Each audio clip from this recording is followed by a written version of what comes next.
Okay guys, let's do the periodic table notes really fast. So today's learning targets are: how is the periodic table organized? What is the difference between an element and a compound? And where are the metals and nonmetals on the periodic table? Dmitry Mendeleev was the first chemist that started creating the periodic table. He realized that different elements had properties in common, and also that they had increasing periodic change. And so he kind of organized them in columns according to common characteristics and rows in ways that they changed on a predictable scale.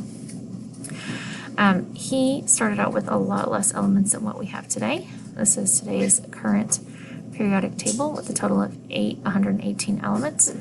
They are consisted of 118 periodic squares. This is a periodic square that are arranged in periods, which are the rows, and groups, which are the columns.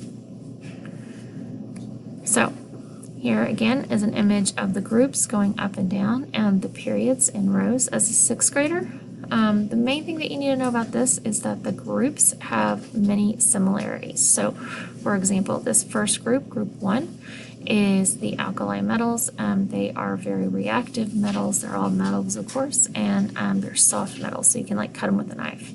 And then the noble gases, period 18, the very last one, is kind of the opposite. They are very stable instead of being very active, and they happen to actually glow when they're introduced to an electrical current. And one of those noble gases happens to be neon, which is what the lights that are made of these gases are named after. So they're not all actually neon lights. They can be argon lights or xenon lights.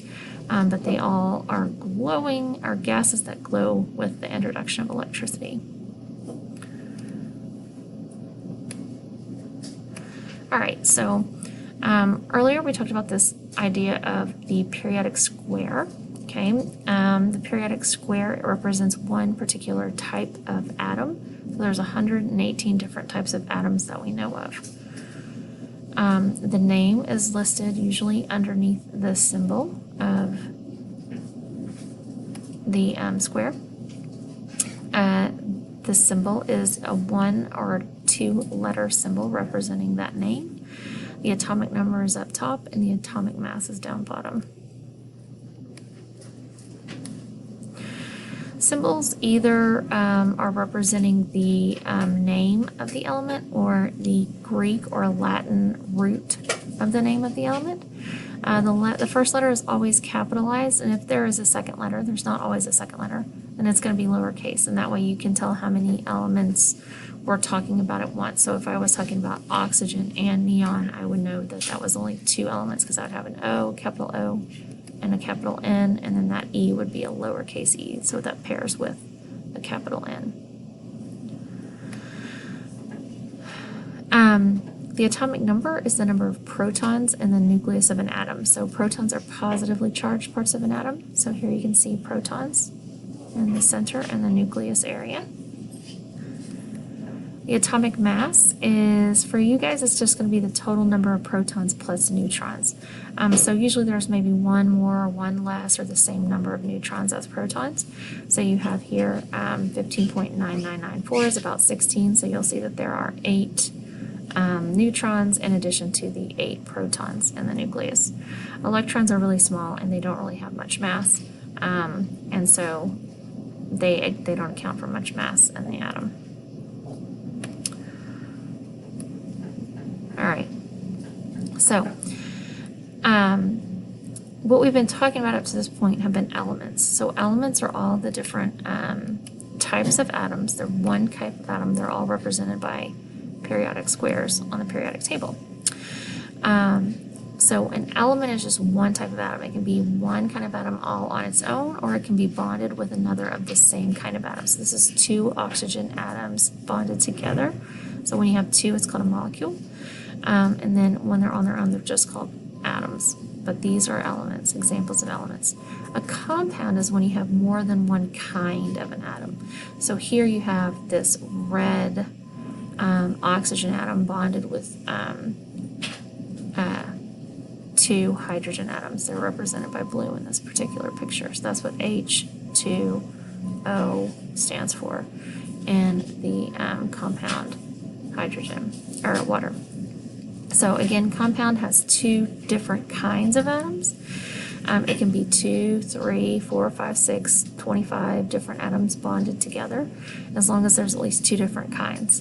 If there's only one kind, it's all the same kind, then that's called an element.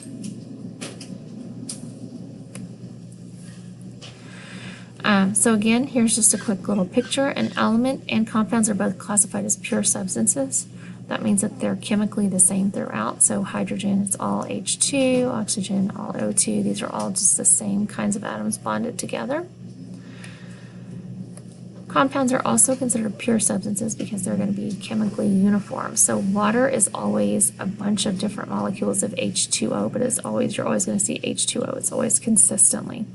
Nitrogen dioxide is nitrogen and 2 oxygen atoms, and that's what you're always going to see. Carbon dioxide, if we're looking at the gas, carbon dioxide is always 1 carbon bonded with 2 oxygens, and you'll see just that if you have just carbon dioxide gas. So pure substances are predictable, uniform, either bonds of different atoms or bonds of the same atom. So if they're bonds of the same atom, it's called an element. If they're bonds of a different atom, it's called compound. We're going to get more into non-pure substances in the next unit, but this is just a quick little glance. So a mixture is something that's not pure. So here you have water, you have salt water. So you have water molecules mixed with salt. These aren't bonded together though. They're separate, they're just mixed together. So here's a nice little visual. You have matter that is either divided into pure substances or mixtures. Pure substances can be elements that are just all the same kind of atom. So here's a copper. It can be compounds. So here you can see there's 1, 2, 3, 4, 5, 6 different atoms in this compound, but that they're the same repeating compounds over and over again. So still a pure substance, a baking soda.